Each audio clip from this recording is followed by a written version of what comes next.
e-learning module on anti-money laundering AML and Know Your Customer KYC. I'm Alicia, your friend, instructor and guide.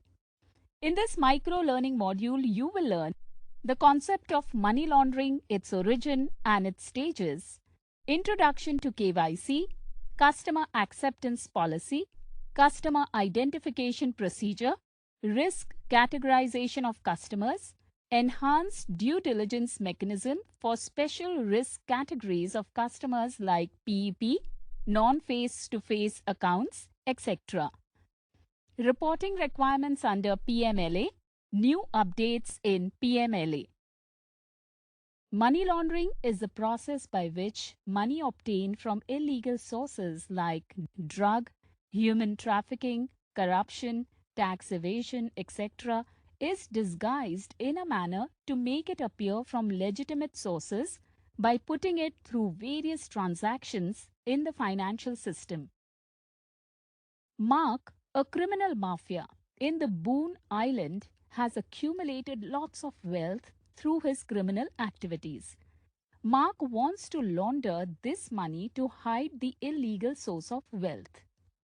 For this, he transfers the cash to Haven Island to an investor. The investor, on behalf of Mark, carries out a series of complex financial transactions. The large amount of money is broken into smaller parts and deposited into a number of bank accounts held in the name of shell companies, trusts, etc. This amount in various bank accounts is then used to purchase different assets like shares, bonds, and mutual funds using different broking accounts and insurance policies.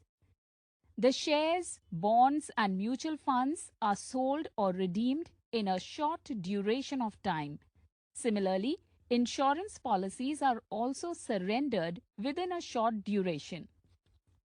The proceeds from sale of these financial instruments are then used to purchase properties in the name of the same shell companies of whom the ultimate beneficiary is Mark and his family. Laundering money typically consists of 3 stages. The first stage is placement, the next stage is layering, and the final stage is integration. Placement is the introduction of illegal money into banking and financial systems through an apparently legal course.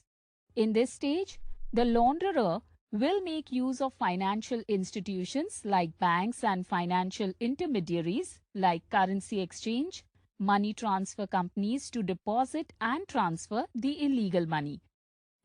Another mechanism of placement is commingling of legal and illegal money. The latter is disguised as business turnover, which is easily possible through retail outlets like restaurants, supermarkets, which are largely cash intensive. Yet another placement technique involves invoice fraud, which includes over-invoicing or under-invoicing, falsely described goods or services, and phantom shipping, where no items have been shipped and the fraudulent documentation was produced to justify the payment abroad.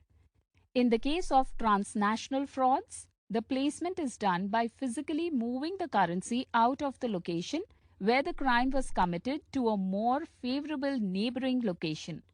The currency is then further broken down and moved into other locations. As the name suggests, layering involves a series of complex financial transactions to distance the illegal funds from their place of origin through multiple bank accounts spread across various locations, of which some might not fall under the jurisdiction of AML laws. It also involves professional intermediaries and trusts and shell companies. Launderers use a method known as smurfing, where large amounts of money transfers are broken into small, less suspicious amounts. At this stage, the money can also change forms like demand drafts, bonds, shares, mutual funds, etc. Layering is also the most common entry point for crypto, as criminals use it alongside the traditional financial system to disguise the origins of their funds. Some of the layering tactics used by criminals are chain hopping, which is converting one cryptocurrency into another and moving from one blockchain to another. Mixing or tumbling, which is the blending of various crypto transactions across several exchanges, making transactions harder to trace back to a specific exchange, account, or owner. Cycling, which is making deposits of fiat currency from one bank, purchasing and selling cryptocurrency, and then depositing the proceeds into a different bank or account. The final stage of money laundering is integration, where the laundered money re-enters the system in legitimate-looking form like investments in genuine business transactions, physical properties, investments in luxury assets, etc. And hence, the origin of funds becomes difficult to trace. Since the funds re-enter into the system in a washed or a legitimate way, launderers do accept a higher shrinkage in the wash as the cost of doing business. Now that you have learned about money laundering basics, it is important for us to understand how to prevent money laundering.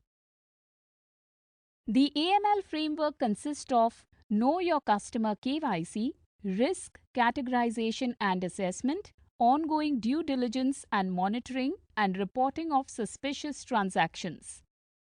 The KYC includes Customer Acceptance Policy (CAP) and Customer Identification Procedure (CIP), which is based on the risk category of the customer.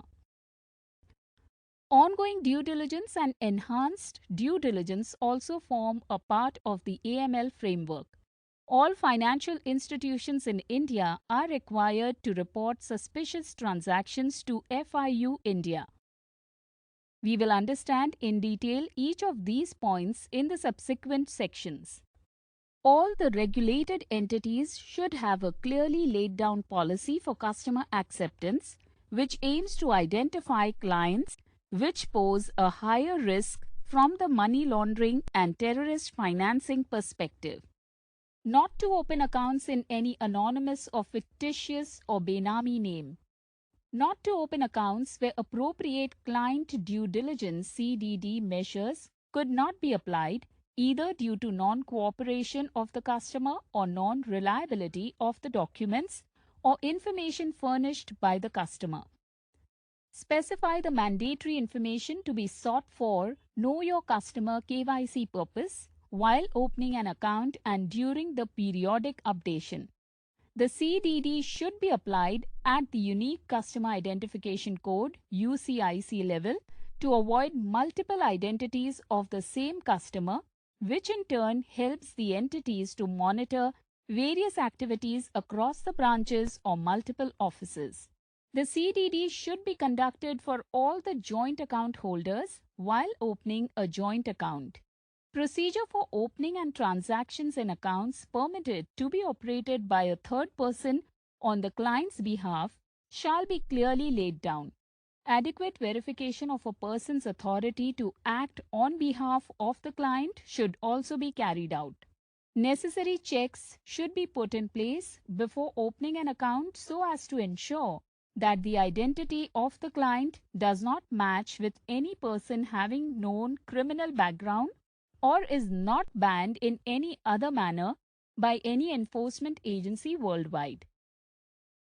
All regulated entities should have a robust risk management system to handle real and perceived risks.